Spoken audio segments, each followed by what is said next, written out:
Hi everybody, this is Stefan Molyneux from Free Domain Radio. So as long promised, this is part one of a three-part presentation entitled Gene Wars. This is R versus K selection. So this is going to blow your mind, guaranteed. This is a way of looking at and understanding the world, civilization, nature, culture, war, peace, fertility from a biological, hormonal, epigenetic, and genetic perspective that explains society in such a way that once you get it, once you really understand it, you will never be able to look at the world in the same way again. I believe you will be able to look at it very, very clearly. So just before we begin, just something important to know about genetics. So, of course, you're composed of DNA, and each one of these genetic components wishes to reproduce itself. And I have an eyebrow. In fact, I have two eyebrows, and if I don't shave, I have one. And my eyebrow, what is its job? Well, its job is to keep the sweat from running into my eyes. And why does the eyebrow do it? Is it kind? Does it care about me? No! Selfish little caterpillar on my forehead. No, it doesn't do any of that. Why does it want to help keep sweat out of my eyes? Well, the deal with the eyebrow is, okay, fine, Steph, I'll help you keep the sweat out of your eyes, but what you do in return is use your better vision to hunt, eat, have sex, so that I can use you to make a new eyebrow. Right? This is the really important perspective. You've got a little toe. What is your little toe for? Well, it gives you a little bit of extra balance and helps you do the Macarena in a pretty seductive manner. And why does it do that? Out of the goodness of its heart? Out of the altruistic generosity of its welfare state-driven benevolence? No. It does it so, okay, Steph, I will attach itself to this smelly extremity of yours so that I'll give you a little bit of extra balance. You use that for hunting and for seducing the ladies so that you can have sex and I can use you to make another toe. This is really, really foundational. It's kind of a weird perspective, but it's really important to understand that we are just this big, giant, inconvenient machine for all of our body parts to make new body parts. Or the liver wants to make a new liver, the eyeball wants to make a new eyeball, and it will help us to the degree with which we can serve that end of making new stuff. That's the very, very important thing to understand before we dive in. Having said that, let's dive in. All right. So for decades, there are two main reproductive strategies that have been recognized by biologists. They're included in the most respected of textbooks, and they've been taught in most, if not all, major biological courses and programs in university and so on. And it's been around for a long time. It survived challenges pretty well. And these reproductive strategies are referred to as R/K selection theory. You can use the mnemonic rabbit for R, and you'll see why as we go forward. The R strategy is an adaptation to excessive resources, right? So when you're not going to run out of food, then you want to have as many offspring as humanly possible. You're not going to starve to death, right? So think of rabbits in a field. They're not going to run out of grass or whatever, right? The R strategy for reproduction emphasizes quantity over quality. So think of like a frog has like 12 billion eggs and then tadpoles and then, right? But they don't give a crap about any of them. In fact, they'll eat them if they get hungry. And so they don't invest in their kids. They just have massive numbers of kids. And, each kid crosses their fingers. And of course, maybe 2 or 3% of them make it to adulthood. It's the same thing with the sea turtles, right? They go up and they dump their eggs in the beach and then cross your fingers, dodge the seagull alley, and try and get back to the water, and 95 or 97 or 98% of you will never make it to adulthood. So you could also call it my first-person shooter strategy, spray and pray, just cloud of semen, cross your fingers, keep moving. And it tends to be centralized around prey species, so rabbits, mice, deer, insects, small lizards, and so on. And that's where it tends to occur. Now, the K strategy is very different. Now, the K strategy is an adaptation to scarce resources. See, when resources are scarce, you've got to really work to try and gather them, to hunt them, to store them, to catch them. And it emphasizes, in terms of offspring, quality over quantity. You have fewer kids, but you invest much more in those kids. You teach them how to hunt, you nurture them, you raise them, and it's pair bonded and so on. Now, the K species tend to be larger, more complex, bigger brains, and they tend to be predator species. So lions, wolves, the larger kinds of owls, which are more K-selected than sort of the smaller owls and so on. We'll go into these in more detail, and I'll explain at the end how this connects to politics. Let's look at the R strategy. So there are 5 main traits that are generally talked about. So there's an aversion to competition in R strategy organisms. And why compete? Because resources are everywhere. There's grass everywhere. Why are you going to compete over this or that patch of grass? No, you just move on. So there's an aversion to competition, rampant promiscuity. And that's because it's quantity over quality in terms of offspring. Low investment, single parenting. You don't spend a lot of time raising up your kids to live right and hunt good. You just dump them in the wilds and see what happens.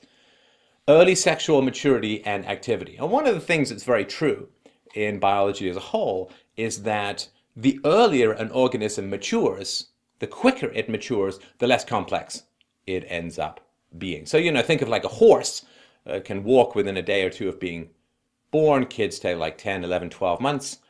And, but, we end up with all this sophistication. The brain takes like 20 to 25 years to mature, still waiting.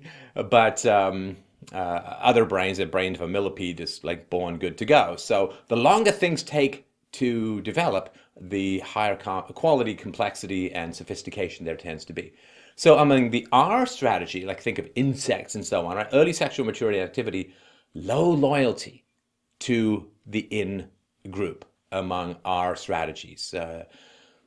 You're going to get eaten, and maybe, and you don't want to go, oh, my friend's getting eaten by the fox, says the bunny, and he rushes over to help, and right? I mean, now you are down one more bunny, so it's two for one.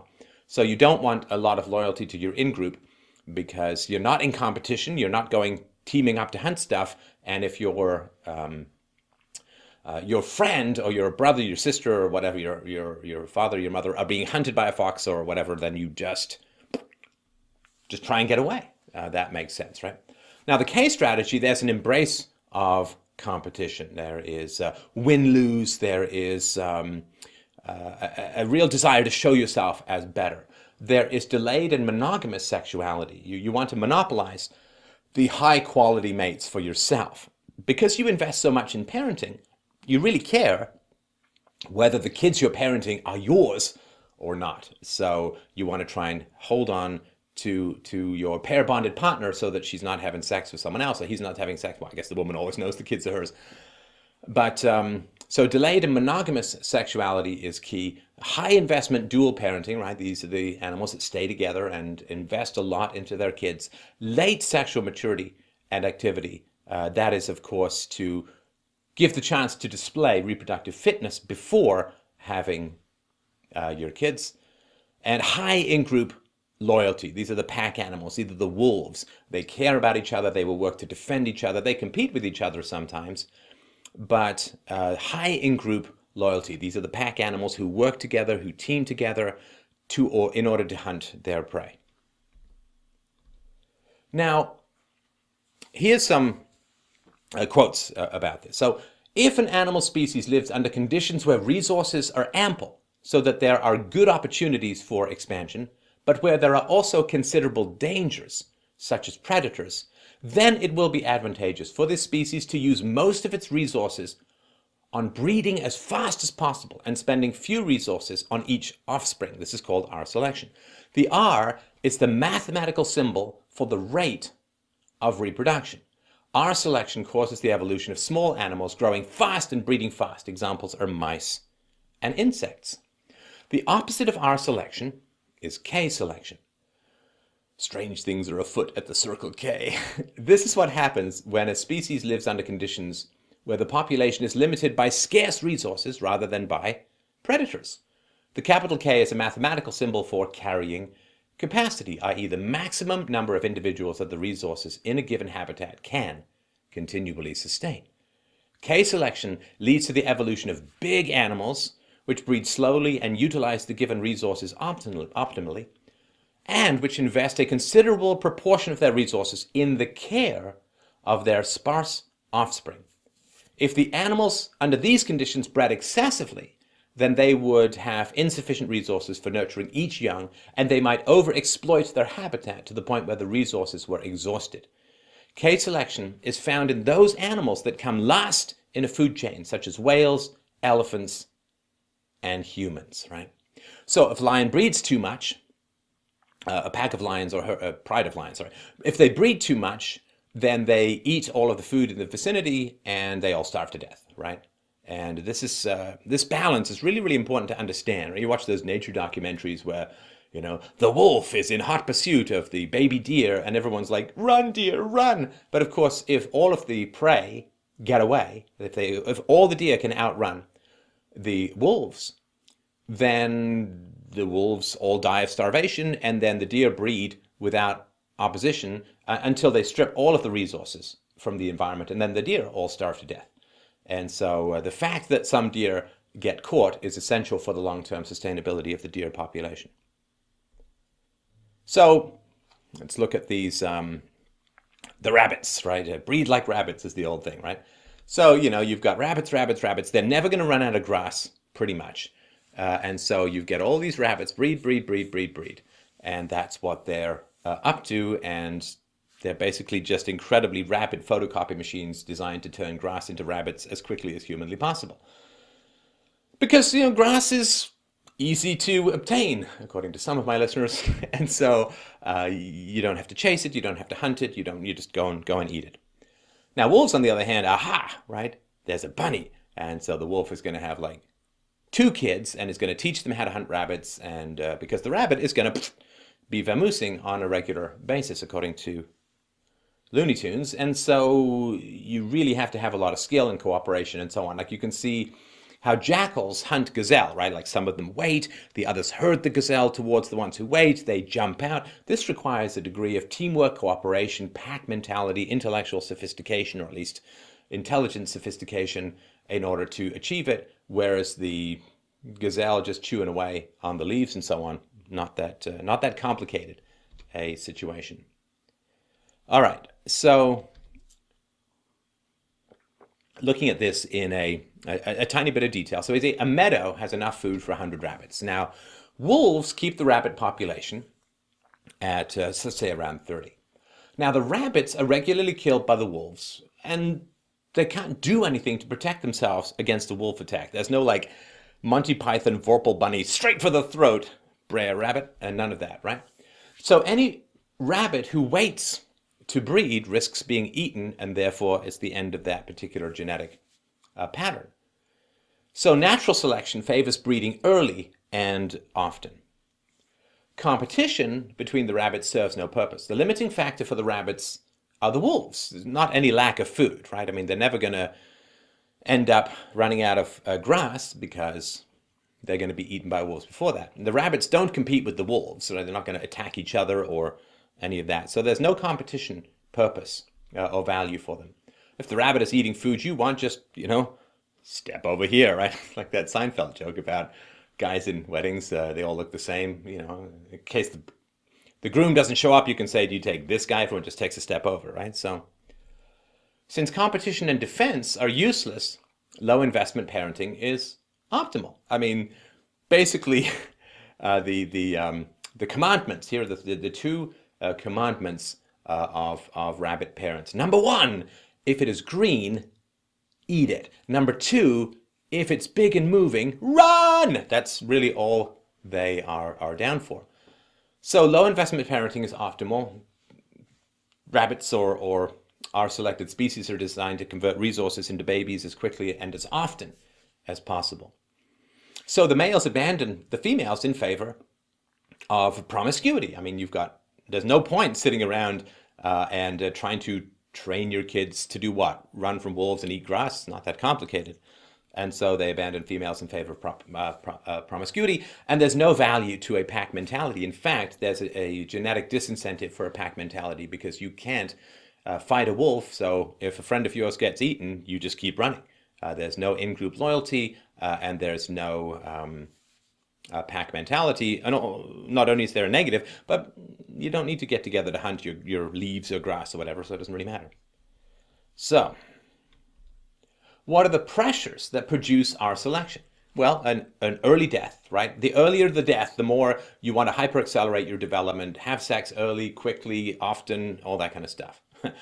But enough about my teenagers. Also, if the environment is random. In other words, you don't know where the fox is or the wolf is, they come out and grab you, and the more random the environment, the more you're going to have our selection pressures. Lowered population density, of course, relative to the resources. In other words, if the meadow can sustain 100 rabbits, but the wolves keep the population of the rabbits at 30, then that's an our selection pressure. Absence of competitive pressures is also important. And these produce animals like rabbits. They're docile, they flee from danger, they mate promiscuously, they're single moms, there's no sexual restriction, and no in-group preferences.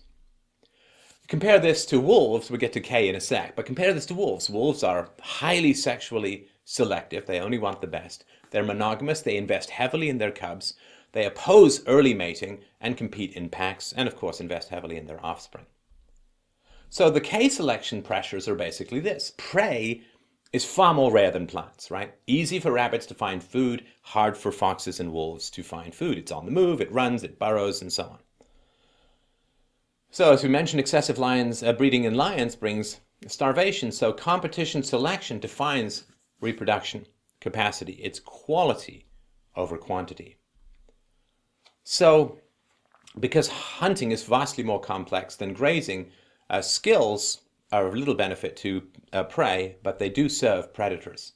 So if you are, man whore, pickup artist, wolf guy, you're promiscuous, low investment wolf, you're outcompeted because you have a whole bunch of kids, you don't stick around to teach them anything, and the kids who are trained by their parents, few kids who are trained by their parents on how to effectively hunt, they're going to outcompete the wolves who don't know their ass from a hole in the ground. Monogamy, you want to monopolize your high-value mates, combines, of course, with high-investment parenting. You're only going to invest in kids that you know are yours, so monogamy is the way to go. And potential mating partners must prove worth. How well can you hunt? How well can you kill? How much food can you bring me while I'm pregnant and possibly disabled? So sexuality is delayed to allow for the assessment of the fitness of a potential mate. Now, K selection produces packs of animals with strong in-group loyalties. Our selected prey exhibit little to no sadness when one of their group is killed. I've seen this myself. I mean, rabbit gets grabbed by something and the other rabbits are like, meh, more for me, right? They're not exactly Hallmark cards. Now, K-selected animals are generally larger, more complex. Because our selection is inherently dysgenic. It means it is not built on complexity and complexity.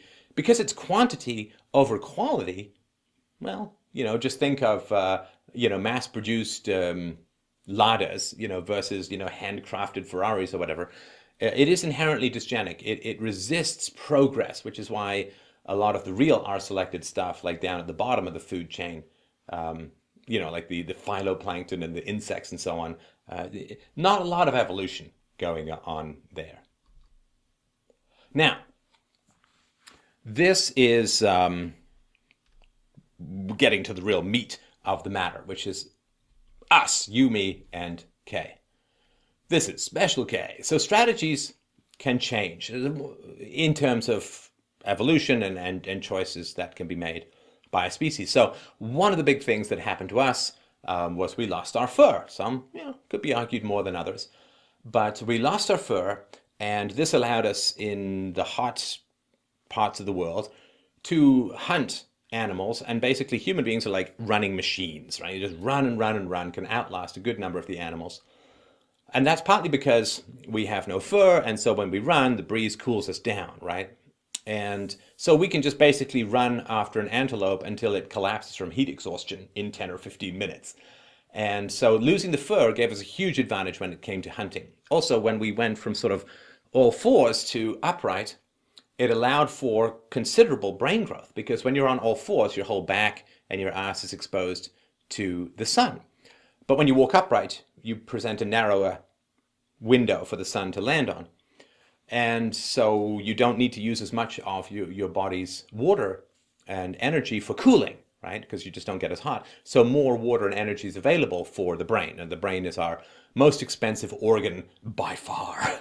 And so these are things that change. Now, of course, when we lost our fur, we could hunt better, we get smarter, we use more tools, then we become kings of the jungle, and we can get as much food as we want, so we are in a situation of low predation, at least from within the tribe, and high resource availability. So bingo, bango, bongo, that gives you mass orgy, Samoan-style sex capades, and so you've got an R strategy for human beings.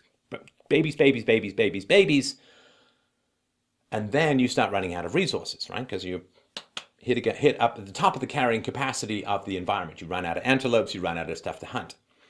So now there's more conflict, and humans start to prey upon each other, right? There's more conflict among human beings. So the R, right? Hey, we're great hunters. We got tons of food. Uh-oh, we've got tons of people. We're running out of food. We turn on each other. And so R then gives way to K selection, and the R's, some of the R's flee. They're like, oh man, I don't do the fighting thing. I'm a ghost, man. I'm gone, baby. And over time, this strategy evolves, right? Are you R? Are you K? Well, it's better if you can do it real time than waiting for intergenerational changes. So it evolves from genetics to epigenetics, which is the activation or deactivation of particular genes based upon environmental cues. We'll get to more of that in a few minutes. So the R tribes flee. I don't want to fight. I don't want to fight. I'm a lover, not a fighter. So they vanish. They go. And they flee to resource-scarce environments where nobody wants to go. So you leave like the lush jungles and all of that where there's tons of food, and you head north, and then you end up in godforsaken places like, I don't know, which listeners do I want to offend most? Or the Outer Hebrides. I actually spent a week camping there as a child. Not the most human-friendly part of the planet. So you get pushed into resource-scarce environments. And so you flee as R, but then because you're in a resource-scarce environment, K begins to kick in. So you go to Europe, you go to England, you go to Ireland, Scotland, you go to the Nordic countries, you go to Siberia, right? Massive sections of humanity ended up in Siberia, for which I'm sure the entire planet would like to apologize. And now you have a challenge. It's not tribal competition that makes your resources scarce. It's that big-ass European winter that is a challenge. So you end up, as the R people who fled, you end up raising crops and animals. But that requires a huge amount of investment in your children to make them good farmers, to make them good livestock managers, to make them hoe the back 40 and repair the fences and plan and not eat their seed crop during the winter. If you eat your seed crop, you know, you're basically eating tree bark and offspring come spring. Now, when you start raising crops and animals, you end up with a big division of labor. Because, you know, I'm the barley guy, the guy down the street is the wheat guy, and then there's a guy who does milk, and then there's a guy who has pigs, and we all have to trade with each other because, you know, steady diet of wheat gets a little old after a while, unless, of course, in the form of beer. It's very nice. But so you get cooperative assertiveness, you get trade, win-win negotiations, and the way that you enforce social rules in this kind of environment is not through violence, but through ostracism, through social enforcement, right? Because social enforcement condemns ostracized individuals to genetic death rather than, you know, fighty beheading death, right? Because if you ostracize males, for instance, disruptive males, if you ostracize them from the eggs from the women, then they don't get to reproduce, and so you go with gene death, which is why people are so terrified of ostracism. Ostracism hits the same brain centers and causes the same pain as physical torture. Right? We don't want to be ostracized because it's gene death for us. And so these kinds of societies, you say Calvinistic or rigid or whatever, but they require a lot of cooperation. They deal with very strict social rules, a lot of ostracism, threats of ostracism going on, and so on. Crops and livestock require the deferral of gratification, intense planning, cooperation, docility, and the conservation of energy, which have a lot to do with the R selection, become a liability. I don't feel like, fixing the fence. Oh, my sheep all escaped, right? So you flee as a prey species. You flee as an R. Man, I don't want to have fights over the last antelope. But you end up returning as a hyper-predator species, so to speak. So you flee as an R, you come back as super K, which is kind of the story of colonialism in some ways. So, a couple of quotes. R versus K selection. The choice between the two strategies depends on early experience. People raised in a stressful environment exhibit typical R traits, right? So we're talking about how human beings dynamically adapt to environmental cues to figure out whether it's better to go R or to go K. Kind of tough to go both ways, right? So people raised in stressful environment exhibit typical R traits, such as many and early sexual contacts, large families, risk-taking, and short life expectancy. In a safe, predictable environment, they will typically have lower fertility and higher life expectancy and invest in long-term benefits such as education. Socioeconomic development with its accompanying demographic transition and drive to maximize quality of life can be viewed as a shift from an R to a K strategy by humanity. Now, even within a species, there is a margin of variation within the RK continuum. For example, researchers discovered two varieties of the same opossum species, one living on the continent where they are threatened by predators, one on an island where their life is more safe. It turned out that even in captivity, the island variety lived longer and had fewer offspring, followed more of a K strategy than its mainland cousin, right? So here, same species. One is adapting to an environment with predators, and when you have random predation, breeding early and often is the key. Same species, one with predators turns R, one with no predators turns K. Even within captivity, over time, it has become genetic. And that's important. That happens to human beings as well, as we'll continue to talk about. Here's a summary table. I'll go through it quickly. And you can, of course, pause this and get into more details if you want. R organisms, short lifespan, small, weak and vulnerable, fast maturation, they're prone to taking risks, opportunistic exploiters. If the resource is available, they'll eat it.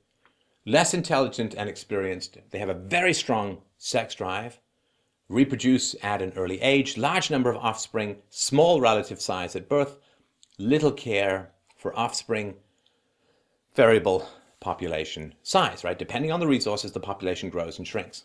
Many years ago in Australia, the Australian farmers got rid of the dingoes and other predators on the rabbits. The rabbits bred like rabbits and ended up stripping the outback bear and all starving to death, and that was a big mess.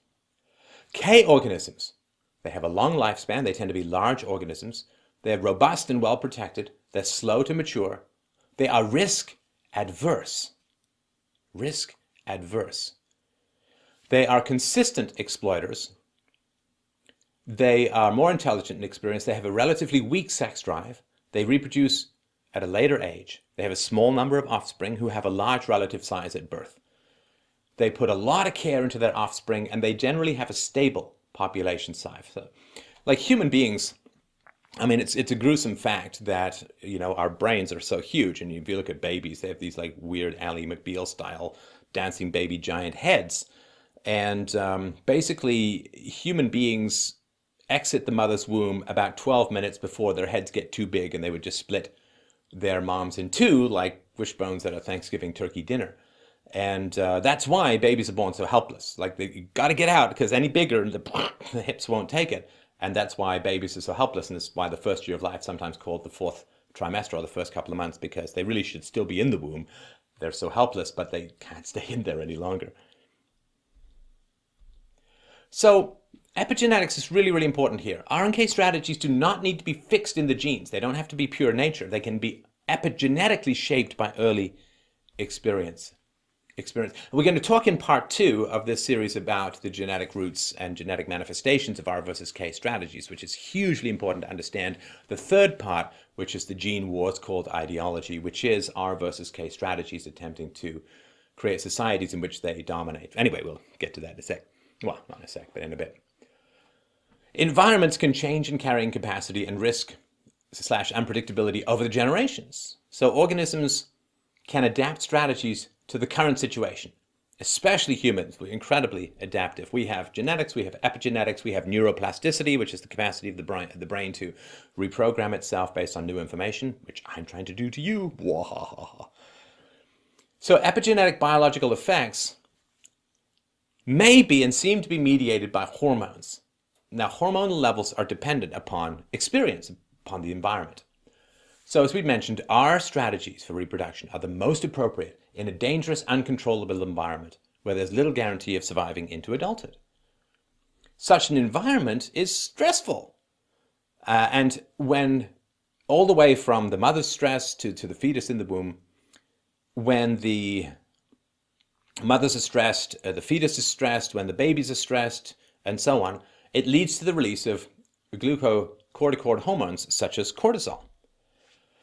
Children who are subjected to chronically high levels of these stress hormones are programmed to develop into our strategist reproducers and life forms, focusing on quick reproduction rather than long-term maturation. So this can be achieved by higher levels of sex hormones, of course, testosterone in men, estrogen in women. This leads to early sexual maturity, a strong sex drive, a tendency towards aggressivity, and risk-taking in men, and high fertility in women. On the negative side, of course, these are the high RPMs that burn out the motor. High levels of sex hormones are associated with a higher probability of heart disease and cancer, and thus a shorter life expectancy. Let's look at how this manifests. In one instance, a primary cause of childhood stress is an insecure attachment to the mother, not knowing if your mother is there for you, not feeling that she's reliable, not feeling her behavior is predictable. And the offspring experience, it's two sides of the same coin in a way. So there's a lack of support. Also, if the mother is excessively fearful, if the mother does not want the child to explore the world on his or her own and thus develop autonomy, well, so this motherly neglect and over-concern is stressful in itself, but it also signals a dangerous external environment, right? Don't go out of the yard. Be careful on those stairs. Everything's dangerous. Worry, worry, worry. This helicopter stuff that's been going on in parenting for the last, a couple of decades maybe. I mean, when I was a kid, it was, here's a hunting bow. Good luck for the weekend. But whatever signals a dangerous or random external environment provokes R-style epigenetic and hormonal adaptations in children. You can go to bombinthebrain.com for more of my presentations on that information. Now, of course, if you don't get a lot of attention from your mother, that signals to your body that she probably has a whole bunch of other offspring to care for. And when there's a lot of offsprings, that's a sign of an R-type situation. Also, and we'll talk about this more a little later, if the father is absent, if there's no father in the household, bang, you have instant R karma. Because, of course, that signals that the father is gone, which means there's an R-type reproductive strategy, which is why girls raised without a father, sexually mature earlier, have earlier and unprotected sex. They're just doing what Mother Nature, in her infinite wisdom, has laid down. Quote, less immediate causes of childhood stress may include sexual, physical, or emotional abuse, malnutrition, diseases, living in true poverty in a ghetto or war zone.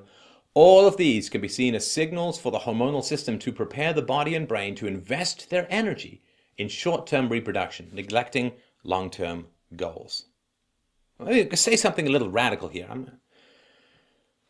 It's almost like they're two different species. And, of course, we're all humans, but this R versus K, almost like two different species, because incomprehensible to each other. You look at people, there was a famous song, actually, I once peed next to Lawrence Gowan. Gowan did a song called about criminals, and how he said he got this song because some guy was like, I'm a really smart criminal, I'm doing really well, and he just kept ending up in jail and not learning anything. It's incomprehensible to the K strategists. What the hell are the R people doing? And at the same time, the R strategists, in their hippie doofus reefer madness kind of way, look at the K strategists and like, square, man, they don't have any fun, no spontaneity, why would you want to get up in the morning if you knew exactly how your day was going to go? I couldn't work in a cubicle, man. Like all this Jack Kerouac stuff, right?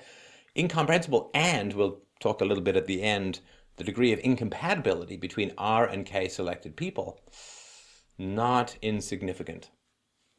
High levels of stress hormones stunt the development of various tissues in the body. In particular, the hippocampus region in the brain, that is the part that manages the consolidation of memories and the build-up of experience, the capacity to predict the consequences of current behavior, to see over the horizon to the future. Again, the R strategists who fled to resource-scarce environments, who then had to learn how to defer gratification and so on. Anyone who's like hungry, eat seed crop, well, they don't tend to last very long. And also, of course, if you're growing your own food, you have a fixed ceiling of how much you can eat. You have too many kids, well, you have a problem. So I'm not saying all R strategists are criminals, but I'm pretty sure that most criminals are R strategists. So people who are raised in stressful environments have a lower life expectancy, generally tend to be shorter, and interestingly, they're more likely to become obese when they have excess food, right? Because the limitation is predation, not a lack of food. So just eat, and to reproduce. Reproduction takes a lot of energy. Having sex, being pregnant, breastfeeding takes a lot of eat. And of course, if we look at the degree to which obesity is becoming a huge problem. I mean, Mexico, I think, is the most obese nation in the world. Throughout the West, particularly in America, obesity is becoming a huge problem because we have excess food. K strategists don't get fat when there's excess food. They tend to store, they tend to hoard, right? But our strategists eat. And in general, they have poorer health. They tend to be viewed as adults more quickly, so child soldiers and so on, and sexual abuse of children, of course, is treating children as sexual agents prior to them being sexual agents. They're less well educated. They have more and earlier sexual contacts, earlier pregnancies, and larger families. Quote, their newborns are more likely to be underweight, more prone to die, and more likely to be abandoned or to receive little attention. These are people raised in stressful environments.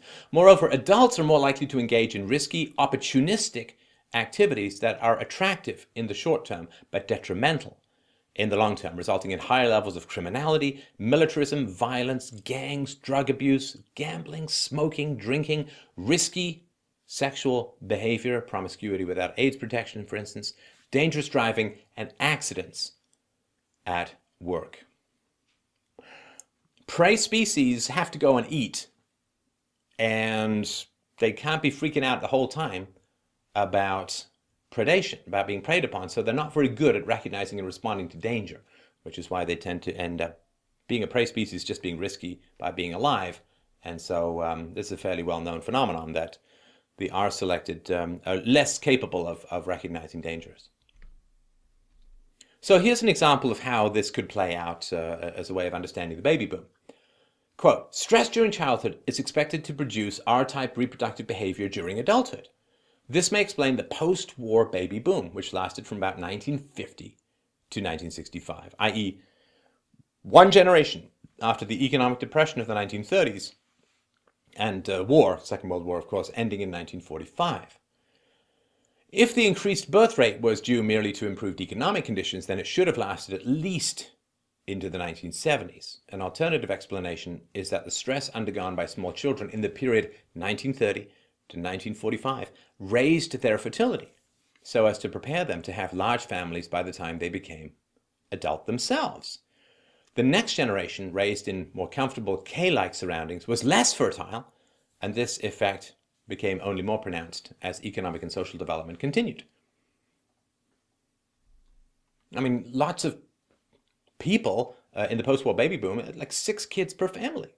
And that's because, at least according to this theory, a lot of stress in the 1930s and 1940s, and this produces high fertility, and that's the reason why. Such ongoing hormone-regulated fertility reduction might even explain the observed decrease in sperm count in Western societies, which is usually attributed to pollution, I would argue, or keyboards. An alternative RK model-based explanation may find support in the finding that, at least in one study, the decline correlated with the year of birth for men born in the period 1950 to 1970, i.e. the generation whose fertility fell most sharply. 1950 to 1970, economic booms. There was the Cold War and so on, but economic booms, relative stability within the Western societies, therefore you get lower fertility. Now the RK hypothesis, it's important not to think it's just wealth and poverty. It focuses on uncertainty or risk is the main factor. So our behavior is diminished in countries with a low per capita gross domestic product, but which are otherwise predictable and safe. So for instance, the Indian state of Kerala. Eastern Europe before the fall of the Berlin Wall was poor, but relatively stable. On the other hand, more wealthy but unstable and violent societies such as South Africa, certain Arab and Latin American countries, and inner cities in the United States tend to exhibit more R characteristics. Wealthier, but more chaotic and violent. So the RK theory explains the demographic transition. This is a universally recognized and documented phenomenon that as a population becomes socially and economically more developed, its fertility drops enormously. Average number of births per woman falls from 7 or 8 to less than 2, because you're shifting from R to K. It suggests, quote, it suggests that the best way to reduce unsustainable population in the long term is to increase the general level of physical, psychological, social, and economic security in the population. It also explains why less developed minorities, such as Arabs in Israel, Gypsies in Eastern Europe, or Hispanics in the US, tend to increase in share of the population, threatening to overtake the majority. It's an old saying that says the best contraception is industrialization, and this explains that. So, let's try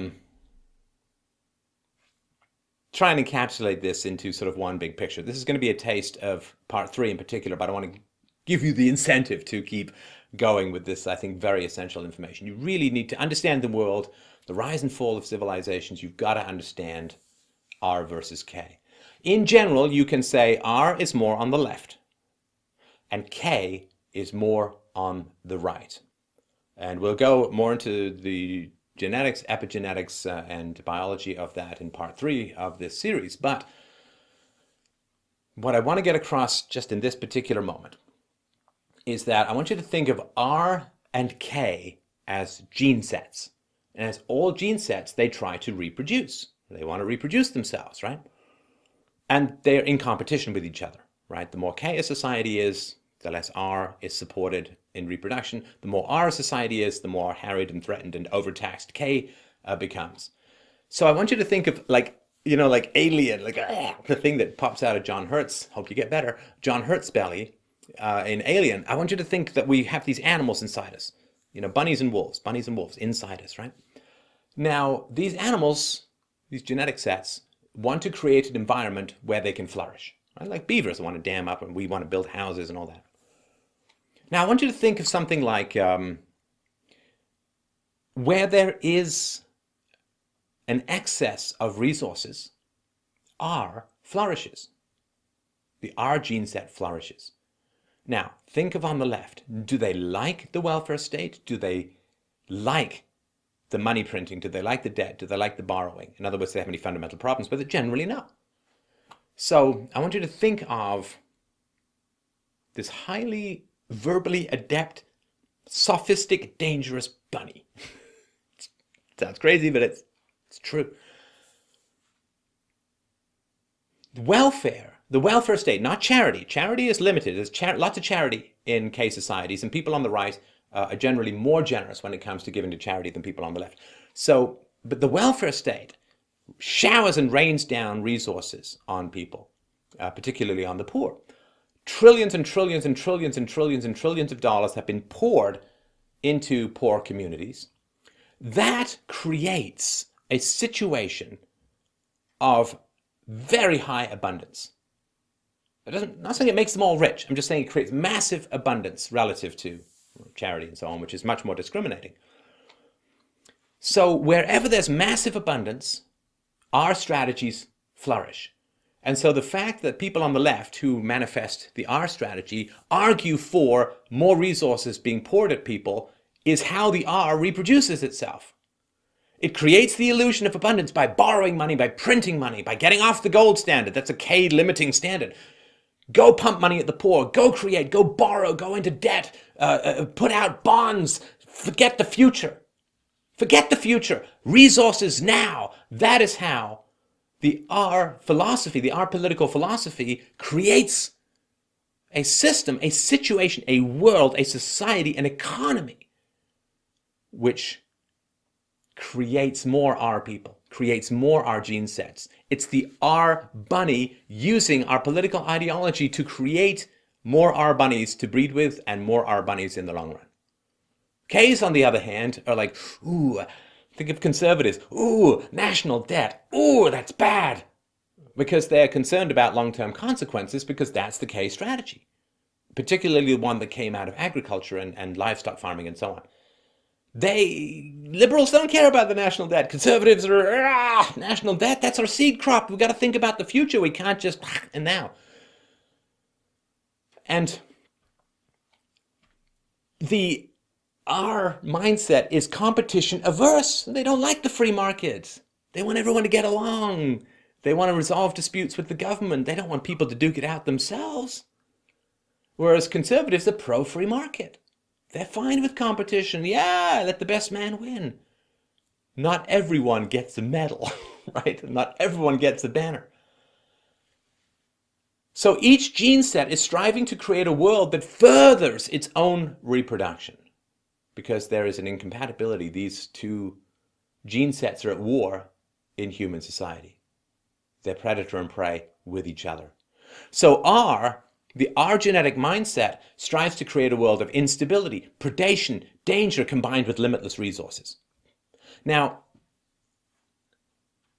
this instability is manifested by the fact that people on the left tend to be utopians. We're going to engineer society. There's going to be central planning. We're going to fix all these problems. We're going to no more poor. We're going to change the way that healthcare is delivered. We're going to change these regulations, these laws, these tax codes. We're going to make sure we're going to change everything. This creates a dangerous and stable environment where no one can predict a goddamn thing. No one. That's perfect. That is the deep soil in which the R reproductive mindset and genes work. This is the soil they need to grow. The utopianism on the left is the R gene set creating instability, which furthers the production of more R gene sets. They're breeding through utopianism. On the right, conservatives, what do they want? They want stable rules, predictable outcomes. Well, not predictable, predictable rules. I don't want things to be different now. And we're not utopian. We just want stable rules so that everyone can play fairly and may the best man win. The R strategies, the rabbit demons within the left, they want to get rid of fathers. Because if you can get fathers out of the family, you are producing R's like rabbits. So there's this denigration of marriage, there's this denigration of men, this hatred of the patriarchy, and this promotion of strong, heroic female single moms. That's on the left. Oh, the government can be your daddy, right? Because the government can shower resources, get rid of the dad, shower resources. You've got the perfect storm for production of our personality types, of our breeding types. You're replacing the infinite grass of the rabbit world with the seemingly infinite currency of the state. Get rid of the dads. Get the dads out of there. And this is why people on the left tend to be so hostile towards males and patriarchs and so on, right? On the other hand, on the right, what do they want? They want stable families, monogamy. right? They want predictability and they want strong fathers because that all breeds the K mindset, and the K genetics get to flourish in that environment. So civilization starts with K, with high investment in offspring, with self-restraint, with control, with a concern about long-term consequences, and with a desire to create an equal and predictable playing field. That's where civilization starts. And it flourishes. And then there's all this excess money. And then the R strategists say, well, you got to care about the poor. You got to, more. What about the poor? What about the uneducated? What about the single moms, who through no fault of their own, blah, blah, blah, right?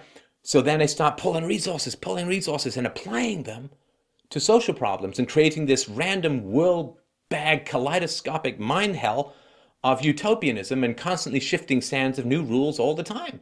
Tens of thousands of regulations pouring out of the government designed to fix every problem, but creating an unstable environment, which is the breeding ground for the R gene set. Now, the First and Second World War in the West killed off a lot of Ks. It did. Killed off a lot of Ks.